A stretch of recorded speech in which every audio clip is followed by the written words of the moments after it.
Good afternoon. I'm joined by the Chancellor of the Exchequer and the Secretary of State for Health and Social Care, because today we're setting out our plan to help our NHS recover from the pandemic and build back better by fixing the problems in health and social care that governments have avoided for decades.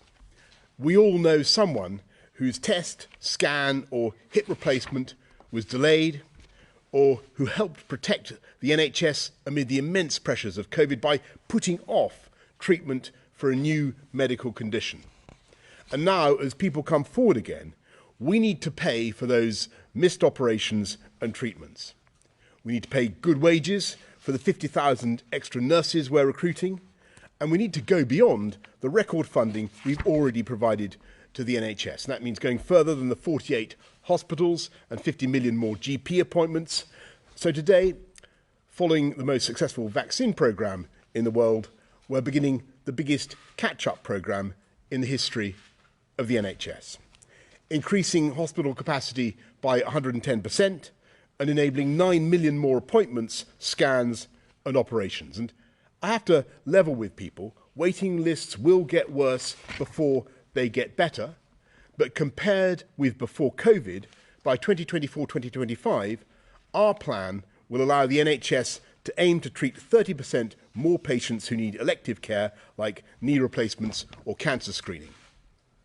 A recovery on this scale cannot be delivered by cheese-paring budgets elsewhere, and it would be irresponsible to cover a permanent increase in health and social care spending with higher day-to-day borrowing. For more than 70 years, we've lived by the principle that everyone pays through our taxes for the NHS, so it's there for all of us when we need it. In that spirit, from April, we will have a new UK-wide 1.25% health and social care levy on earned income, with the money required by law to go directly to health and social care across the whole of our United Kingdom, and with dividend rates increasing by the same amount. This will raise almost £36 billion over the next 3 years. Not just funding more care, but better care, including better screening equipment to diagnose cancer earlier and digital technologies allowing doctors to monitor patients in their homes. The levy will share the cost as fairly as possible between people and businesses, because we all benefit from a well-supported NHS and all businesses benefit from a healthy workforce. And those who earn more will pay more, including those who continue to work over the state pension age. The highest earning 14% of the population will pay around half of the revenue raised. No one earning less than £9,568 will pay a penny, and most small businesses will be protected, with 40% paying nothing extra at all. And this new investment will go alongside vital reform, because we learned from the pandemic that we can't fix the NHS unless we also fix social care. When COVID struck, there were 30,000 hospital beds in England occupied by people who would have been better cared for elsewhere. And the inevitable consequence was that patients couldn't get the hip operations or cancer treatment or whatever other help they needed. And those people were often in hospital because they feared the costs of care in a residential home. If you suffer from cancer or heart disease, the NHS will cover the costs of your treatment in full. But if you develop Alzheimer's or Parkinson's, then you have to pay for everything above a very low threshold. Today, 1 in 7 of us can expect to face care costs exceeding £100,000 in our later years, and millions more live in fear that they could be among the 1 in 7. Suppose you have a house worth £250,000 and you're in a care home for 8 years. Then once you've paid your bills, you could be left with just £14,000 after a lifetime of work and effort and saving. having sacrificed everything else, everything that you would otherwise have passed on to your children, simply to avoid the indignity of suffering. So we're doing something that frankly should have been done a long time ago, and share the risk of these catastrophic care costs so that everyone is relieved of that fear of financial ruin. We're setting a limit to what people will ever have to pay, regardless of assets or income. In England, from October 2023, no one starting care will pay more than £86,000 over their lifetime.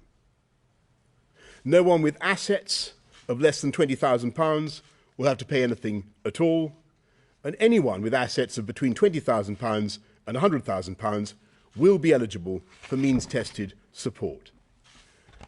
And will also address the fear that many have about how their parents or grandparents will be looked after. We'll invest in the quality of care and in carers themselves, with £500 million going to hundreds of thousands of new training places, mental health support for carers, and improved recruitment. Making sure that caring is a properly respected profession in its own right. And will integrate health and social care in England so that all elderly and disabled people are looked after with the dignity they deserve.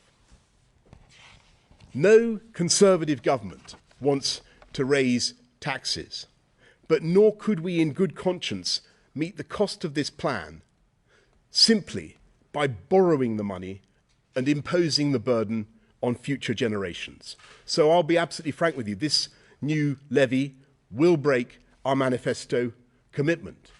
But a global pandemic wasn't in our manifesto either. And everyone knows, in their bones, that after everything we've spent to protect people through that crisis, we cannot now shirk the challenge of putting the NHS back on its feet, which requires fixing the problem of social care and investing the money needed. So we will do what is right and reasonable and fair. We'll make up the COVID backlogs, we'll fund more nurses, and I hope we will remove the anxiety of millions of families up and down the land by taking forward reforms that have been delayed for far too long. Thank you very much. I'm now going to hand over to Rishi. Rishi. Thank you, Prime Minister. Good afternoon. I'd like to address straight away the following question.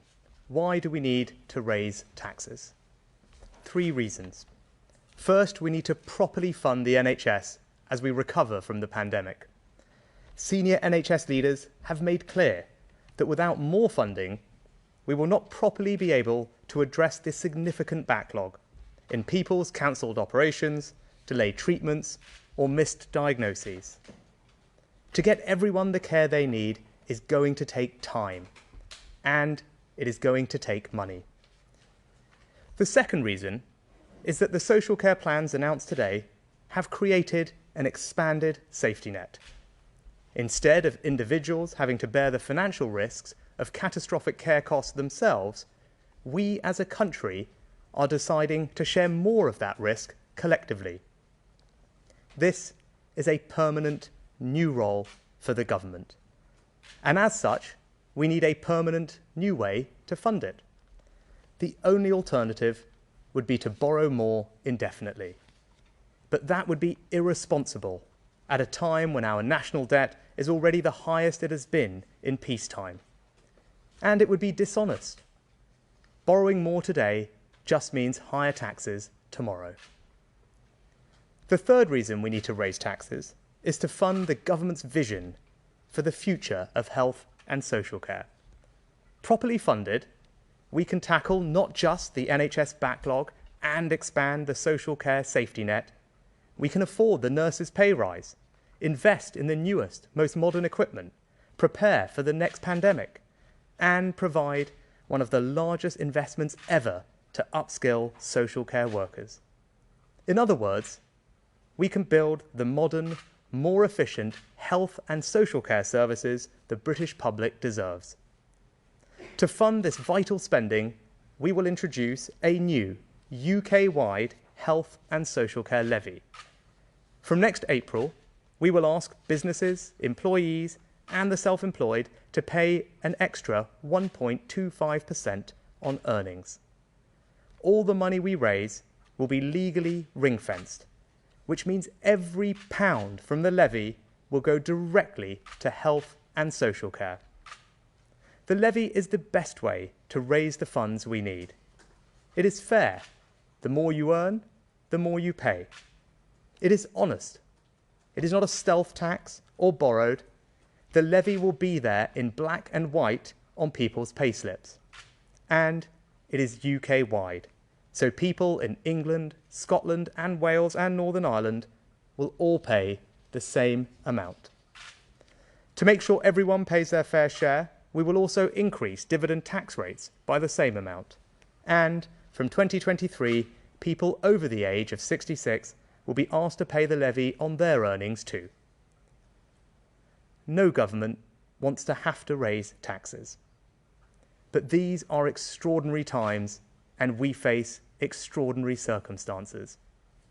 For more than 70 years, it has been an article of faith in this country that our National Health Service should be free at the point of use, funded by general taxation. If we are serious about defending this principle in a post-COVID world, we have to be honest with ourselves about the cost that brings and be prepared to take the difficult and responsible decisions to meet them. Thank you. I'll hand over to the Health Secretary. Thanks, Rishi. As the Prime Minister and Chancellor have just underlined, this is such an important moment for the health and social care services in our country. Over the past 18 months, we've seen how everyone working in health and social care has moved mountains. They've treated over 500,000 patients with COVID. They've jabbed 90 million times. And they've cared for our elderly and the most vulnerable at a difficult time. Inevitably, this has taken its toll. And it's right that we urgently address it, even when that involves taking some difficult decisions. Yesterday, we announced a further £5.4 billion to support the NHS over the next 6 months. But we're all clear. This is also the moment to invest in health and social care for the long term. It's easy to get lost in some of these big numbers, so I want to set out why this investment is needed and where it is going. First, the NHS. Over the weekend, I met health ministers from the world's biggest 20 economies. We're all in the same boat, left with the consequences of a destructive global pandemic. Here at home, before the pandemic, 9 in 10 people were treated within 24 weeks. Now, it's 45 weeks. Today, we have a backlog of 5.5 million people and the potential for that to rise even higher. I think we can all understand why this has happened. But none of us on this podium are prepared to stand by and watch that figure go as high as 13 million, which is what would happen if it was business as usual. That would be inexcusable. And the responsible thing to do is to act now. The majority of funds from the new levy will initially go into the health service. Together, we're investing in the biggest catch-up plan the NHS has ever seen and carrying out 9 million more checks, scans and treatments. For instance, we're going to ensure that the vital work of routine operations, things like hip replacements, cataract surgery, never stops. And we're also investing in the next generation of scanners, screening equipment, so that we can find deadly diseases like cancer much more quickly. All of this builds on the historic levels of funding that we've already provided.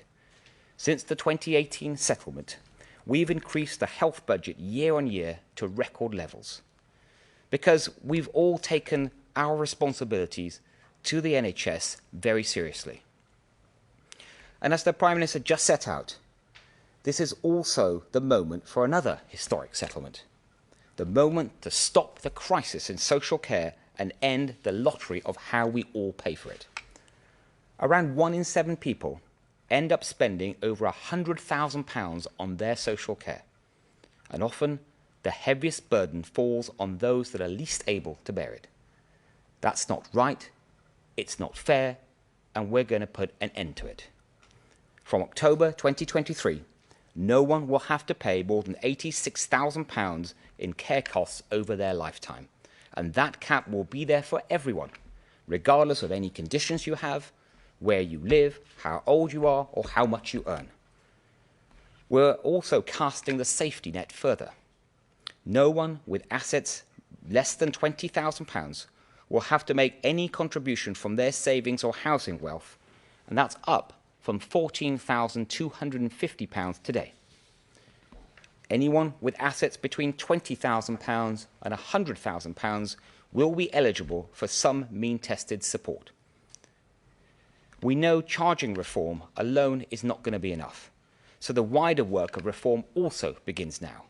This includes investing more than £500 million in the incredible social care workforce, ensuring that unpaid carers get more support and advice and respite that they need. And we're publishing an integration white paper that will help us deliver health and care as one. So we're making these historic investments in health and social care together. They've shown how serious we are about tackling the challenges that we face, the backlog, the social care crisis, and we're not going to leave these challenges to future governments or future generations. We're making these investments together so that many millions more get the chance to live happier and healthier lives. Thank you, Prime Minister. Thank you very much, Saj, and thank you, Rishi. Let's go to the media, and can I possibly ask, rather than asking each of us one question, could you possibly try and target your questions at one of us, and we'll try and get through as many as we can, or just target one question at whomsoever you choose. Laura Koonsberg, BBC. Thank you very much, Prime Minister. I think it'd be a shame with the three of you here if we're not actually able to hear from all of you, but we'll see how we get on. I thought that was probably going to be a faint request. Anyway, well, to you, a small proportion of this huge amount of money will come from dividend tax, but what is fair about a huge tax rise, Prime Minister, that will overwhelmingly be borne by working people while the expensive properties of wealthy pensioners are protected? To the Health Secretary, but you can answer this yourself if you would like, getting £5 billion out of £36 billion in the next 3 years is going to social care. But what guarantee can you give people that money will actually go to social care, and that over time social care will get more of this new levy? And if you can't give us a concrete guarantee, then how are people to believe that the reform to social care is real? And to the Chancellor, taxation is going to hit its highest ever share of national income, according to the IFS this afternoon. Can you tell the public with a straight face that the Tories are still the party of low taxation? Thanks very much. I knew that was going to be a vain request, but never mind. You're quite right. You're quite. It's a very important subject, and you're right to want a range of questions. On the fairness issue, don't forget what is happening here. We're in the measures that we're setting out today. We're protecting everybody's assets of up to £100,000, and if you remember beforehand, that was down at £23,000. That's more than 4 times as much protection. So people up and down the country, wherever they are, who have assets up to £100,000, will find that they get help. We're lifting the threshold, the minimum that you have to have before you can be asked to pay, lifting that up to £20,000 from £14,000. So that's a very progressive measure.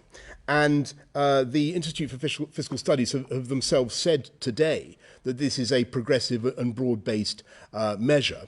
And it's quite right that those with the broadest shoulders should bear the biggest burden, and that's exactly what we're doing, because the 14% of the wealthiest 14% of the population will pay at least half of this burden of this tax yield. And I just say to those who say we shouldn't be raising taxes now. I think everybody knows the extent of this government's commitment, of the financial commitment that the government has made to the country during the pandemic. £407 billion to provide jobs, to support jobs and livelihoods through all manner of schemes. It's been hugely expensive, but it's been the right thing to do. But it's also now the right thing to do to take reasonable, fair, responsible steps to put the NHS back on its feet, and that's what we're doing. But Prime Minister, plenty of people don't have assets, they have wages. And people who have wages and no assets are the ones who will pay here. But everybody, Laura, everybody has relatives who can potentially face the costs of care, who need better service in the care sector. Everybody, every family in this country faces this risk, and everybody needs our wonderful NHS, and everybody has, as I said at the beginning, has an aunt or a friend and we all know somebody whose treatment has been delayed as a result of the pandemic. Everybody needs those waiting lists cleared, and that is what this is about. But Rishi and Saj. Thanks, Prime Minister.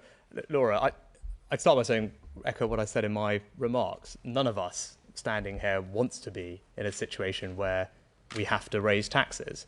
But I think the Health Secretary Saj set out a powerful rationale for why extra investment is needed, which I think people will understand.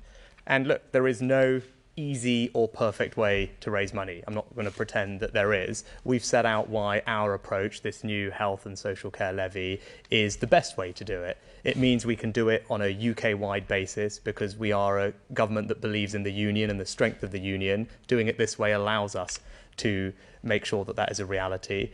It also means that we do it, as the Prime Minister said, the IFS have called it a broad-based and progressive way to do it, and it ensures we get a widest possible participation. So, as I said, look, there is no perfect or easy way to do it, but I think there is a compelling case to do it, and I think we have reasons why we think this is the best way. And even if people don't like that, and I can certainly sympathise with that and appreciate that, hopefully they will at least respect the honesty and the responsibility that we're showing towards this issue and the way we're going about tackling it. And Laura, if I can just add to that, if we had done nothing, business as usual, as I called it, we're being told, my officials were telling me the waiting list could rise to 13 million. We were not going to tolerate that, and that's why we took these difficult decisions to do the right thing. I think what anyone would expect from a responsible government, and to set out our plans clearly. And in terms of how that money is split, it's right that absolutely most of it in the early years especially is going to the NHS, because that's where we have the pandemic emergency and we have to deal with this backlog. And but over time, more and more will start going into social care, into these new plans. Of the 36 billion, 5.4 billion at least will be going into adult social care, and that will be covering all sorts of new spending. This is additional spending into adult social care on top of what the government already provides, including, for example, supporting 700,000 new places for training, workforce development support, and also more money to local authorities so they can give providers a fairer cost of care. Thanks very much. Anushka Astana, ITV. Prime Minister, the tax rise isn't the only manifesto promise that you've broken today. The £86,000 cap cannot guarantee that no one will have to sell their home, and the triple lock on pensions has been scrapped. How can voters believe what you say? And to the Health Secretary and to the Chancellor, those currently in the care system will not benefit from this cap. That is not fair, is it? Thanks very much, Anushka. And I just repeat what I said.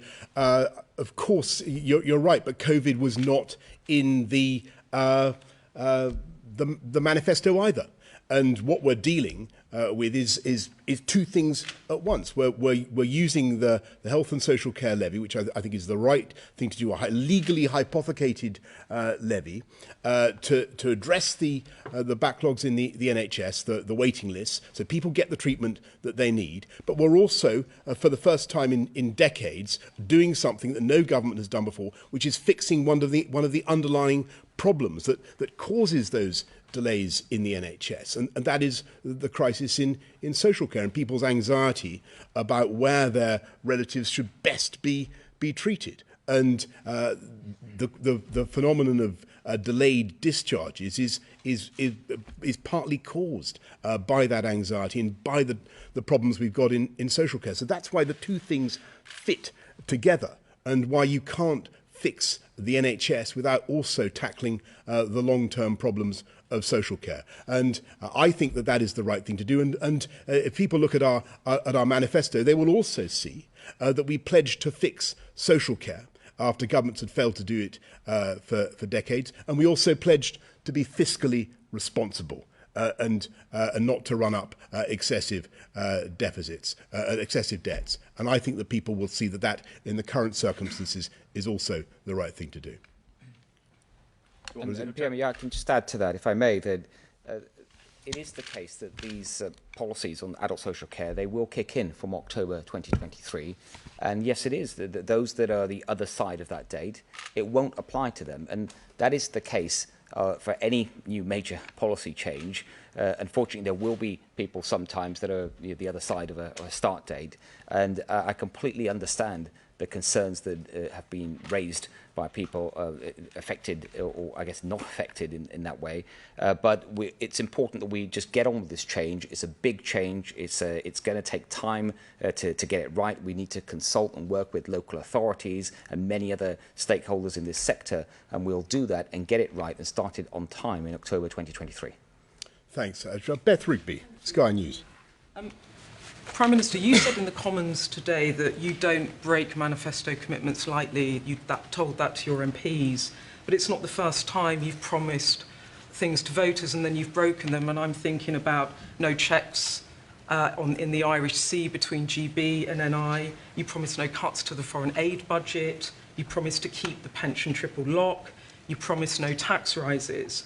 Breaking promises appears to be part and parcel of how you conduct business in your government. When you were making this decision, was there not part of you that worried about it and thought that at some point voters will lose faith in you and you will lose credibility, not just for yourself, but for the Conservative Party as well?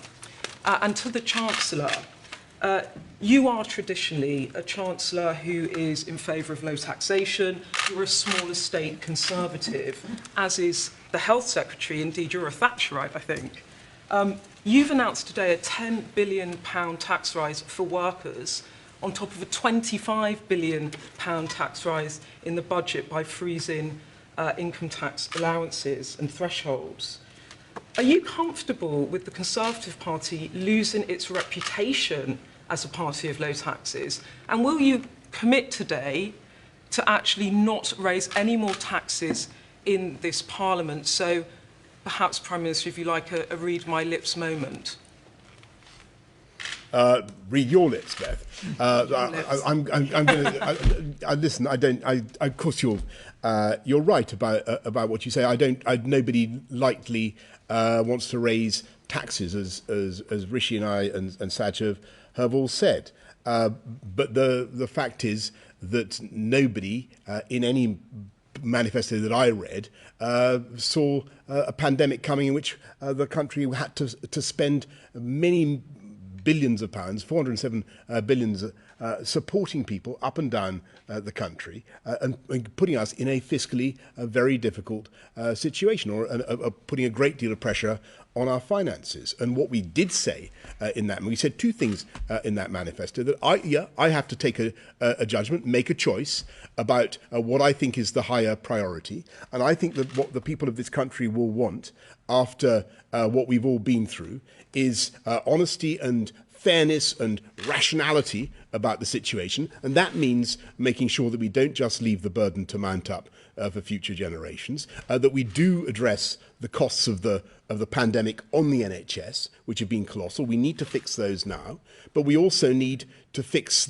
one of the underlying causes of problems in the NHS, social care, which has been shirked by governments for decades, and which will help us to fix the problems in the NHS, and also, by the way, enables us to fulfil an important manifesto commitment and enables us to deliver on the promise I made on the steps of Downing Street. And I actually think that this will make a huge positive difference to millions of families up and down the country, and I think it's a very important moment for this country. How would you have paid for it then? You made the promise on that in the steps of Downing Street. How would you have paid for it?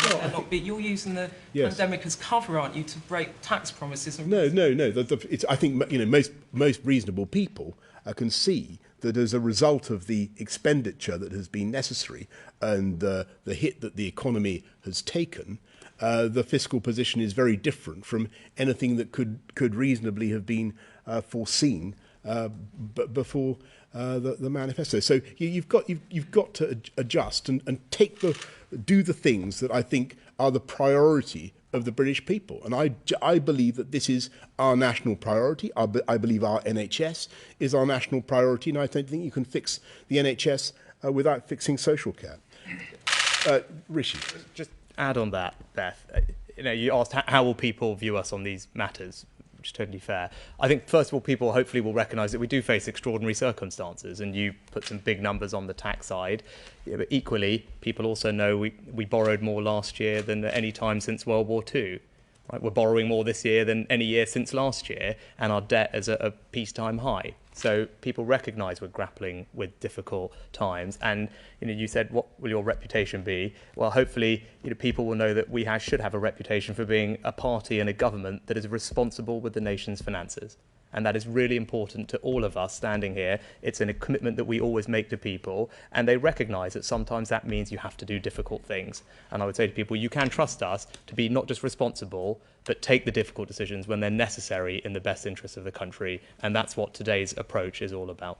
Prime Minister, will you just rule out any more tax rises so everyone has to swallow an NI rise for workers? Will you actually just tell the public, now that's it? You're not going to spring another tax rise on them in this Parliament? As Beth, I admire your approach, but of course, all fiscal matters are matter for the Chancellor. It's totally wrong for me.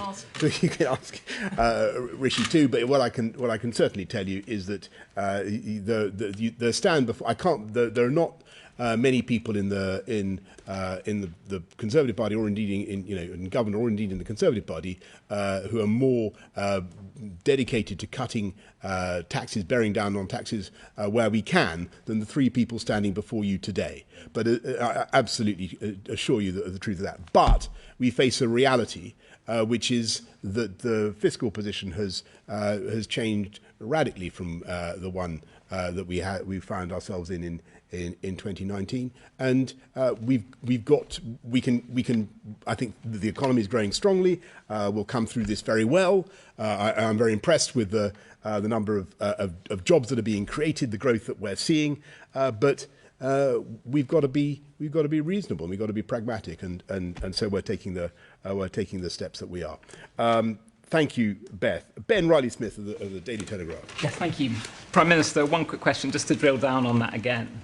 At heart, are you really still a low-tax Tory when you think of your own personal ideology? And I will give you a third chance to rule out this Parliament any further tax rises if you want.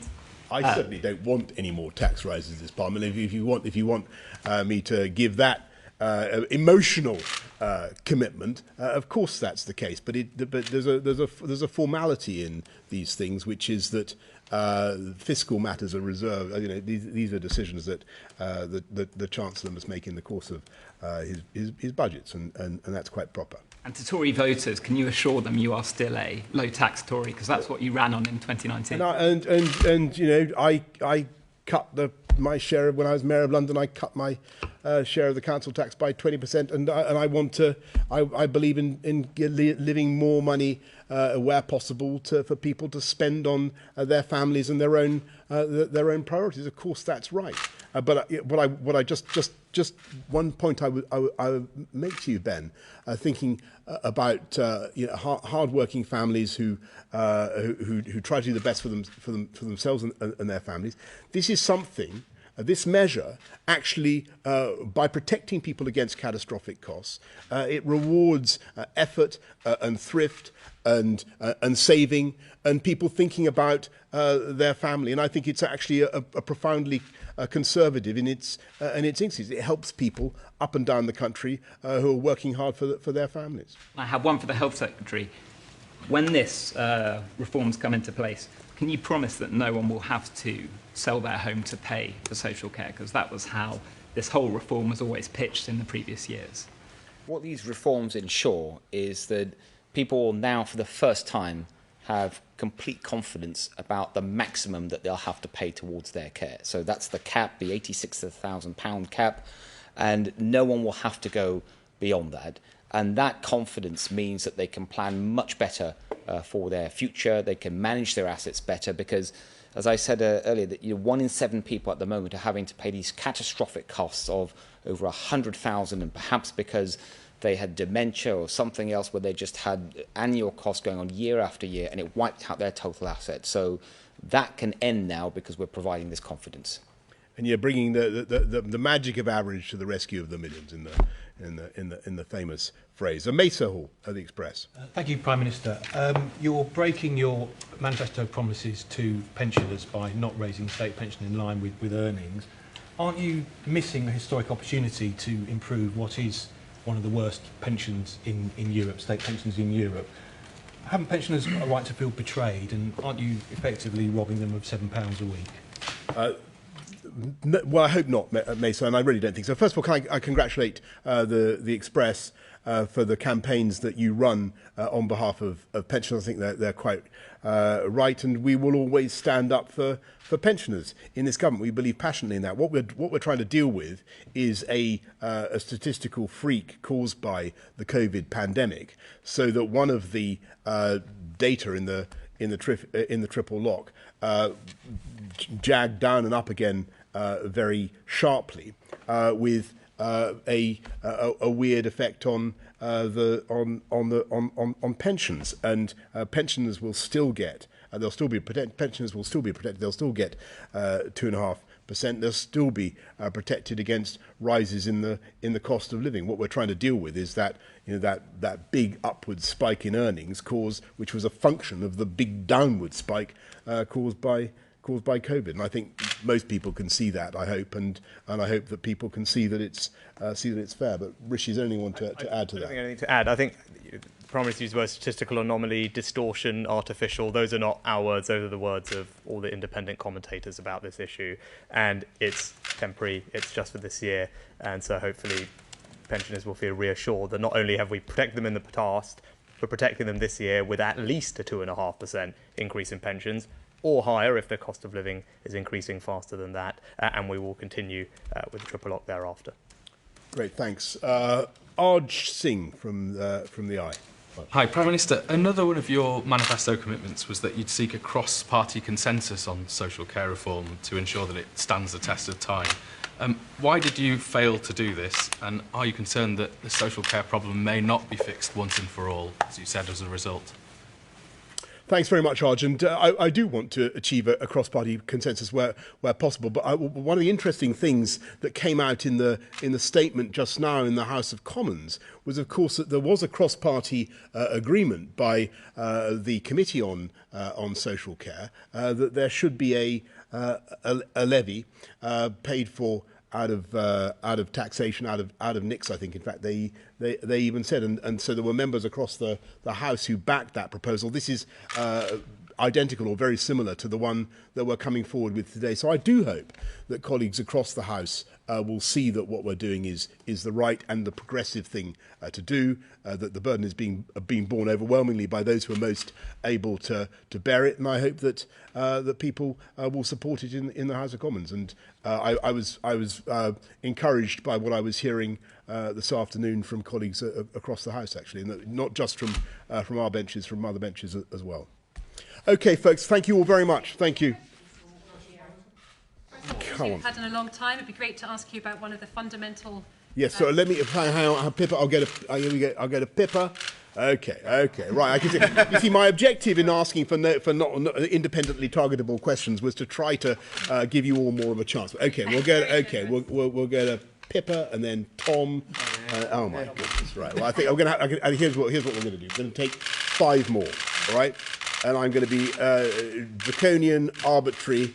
And ruthless in the way I decide to appoint these. I'm going to go to Pippa first. I just wanted to ask a little bit more about the care funding aspect of it, which was announced today, the 5.3 billion over 3 years. I mean, some of the care providers are very anxious about this. MENCAP has said it's not going to be enough to fix the care crisis now. The UK Home Care Association says it's nowhere near enough. Census described it as being social care system treated again as the Cinderella service when compared to the NHS. Is £5.3 billion over 3 years really enough, given only half of it will be going on reform? How easy will it be when that moment comes to an end to transfer, if you like, that cash from the NHS backlog to the social care system? And for the Chancellor, is there more money likely to be available in the autumn statement specifically for social care? Thanks very much, Pippa. Well, on local councils and social care, as you know, we've put billions in already throughout the pandemic, and the objective of the levy is to ensure that social care gets properly funded. But as the reforms kick in, the increment going to social care goes up. But Saj, what I'll add to that is that this is on top of the funding system that already exists. So this is your fresh new funding, £5.4 billion over the next 3 years.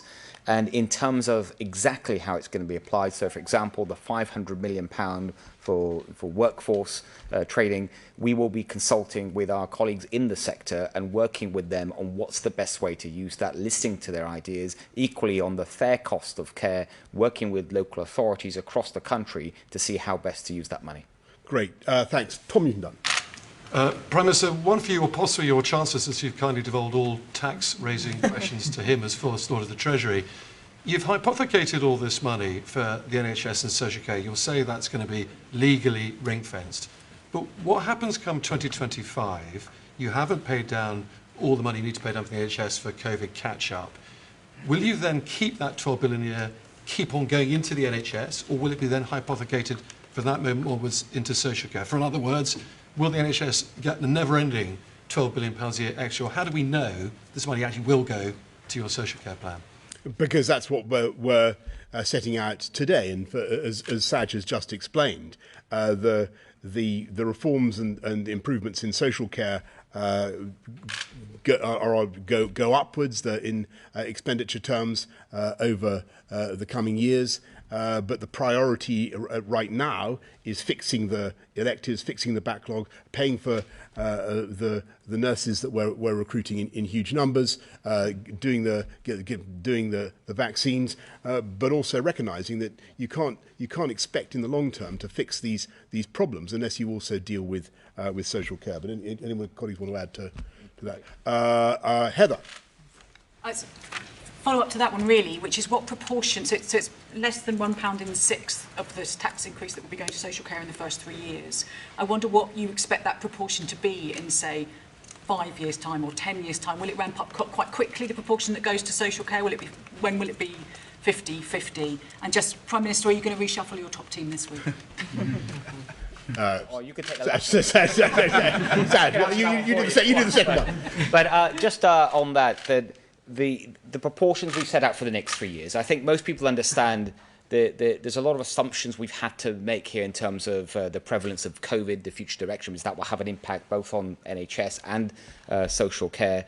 And then also an assumption around how much of the sort of missing treatment. So we estimate there's about 7 million people that normally, in normal times, would have come forward to the NHS for treatment. They stayed away at the height of the pandemic. We all understand why that happened, but we have to make an assumption around how much that will bounce back. So I don't want to say, after 3 years it will be exactly this split, but what we do know is that we'll be able to certainly deal with a huge amount of the backlog of the next 3 years, and more proportionately of the funding through the levy will go towards adult social care. But you don't think you'll have dealt with the whole backlog in the next 3 years? We're going to try and tackle as much of the backlog as we can. And we've got to be realistic. Unless we do this, we can't deal with the backlog in the way that I think the British public need. This is fundamental to putting our NHS back on its feet post-COVID. Harry, and then Jason, and then that's it. You didn't answer Heather's question about the reshuffle, I know. But, Prime Minister, do you still admit that national insurance is a regressive tax that will hit your constituents harder than it will hit any well-paid MP, as you told the House of Commons in 2002? And a question for the Health Secretary. If you were still doing the Chancellor's job, is this exactly how you would have fixed the COVID black hole? Harry, just quickly, just really to repeat what I think I said to Beth earlier on, this is the IFS have today come out and said that this is a measure that is both progressive and broad-based. It's the right way to raise the sums that we need and to fix the electives, fix the backlog, and deal with social care. I agree 100% with the Chancellor. He's been trained well. Okay. Right, Jason. Yeah, thank you. Businesses saying that this is a tax on jobs. I mean, you guys used to say this is a tax on jobs. Do you accept what business leaders are saying, that this will have an impact on jobs? And while we're talking about jobs, Prime Minister, put these guys out of their misery. Is there going to be reshuffle? Okay, right. Look, first of all, can I just say, having praised the Daily Express for campaigning for pensioners, I do think it's right to say that the Daily Mail has run a historic campaign on the issue of social care. You have had it on your. It's been part of your battle cry for a long time now, and I think it's been the right thing to call for, and this government is delivering it. So I congratulate the Daily Mail and its readership for what they've said on this, and I think that it's fundamentally right. But you can't do that without some tax raising, particularly given the current context, and that's why we're taking the exceptional measures that we are, and they're framed to deal with these interlinked problems of pressures on the NHS, greatly accentuated by delayed discharges, and alleviating that problem of delayed discharges with finally a fundamental attempt to grip the issue of social care. So I hope that it finds. I think it's totally the right thing to do. And on your point about the economy, and whether this will take the air out of the tires, take the wind out of the sails of the recovery that we're seeing, I don't think so. But perhaps I ask Rishi to say a bit more about that.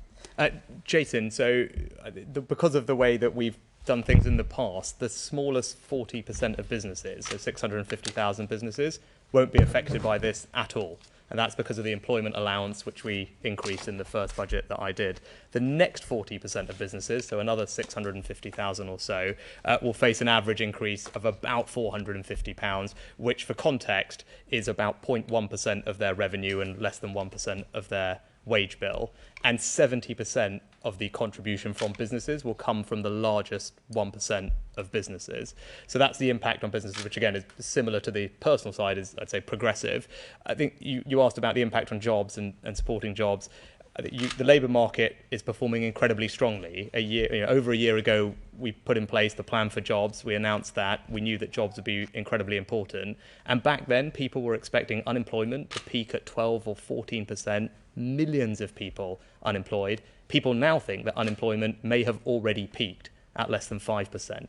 That's 2 million fewer people out of work as a result of the interventions that we've put in place. We've had now 8 months of more and more people coming into work, 6 months of the unemployment rate falling, and we are continuing to support people into work and support businesses to hire them, whether that's through apprenticeship incentives, or if you're a small company, we're giving you £3,000 to take on a new apprentice at the moment. We've created a Kickstart scheme where we're fully funding high quality jobs for young people with businesses. So across the board, I think we are doing an enormous amount to get people into work and support companies to hire them. And you can see that in the statistics. Our plan for jobs is working. Okay, thank you all very, very much. And if I've avoided yours and Harry's question about more political matters, that is because this is a press conference that is focused on I think what matters to the people of this country, the people of this country, which is building back better from COVID, fixing the backlogs in our NHS, and fixing social care at the same time. Thank you all very much. Thank you.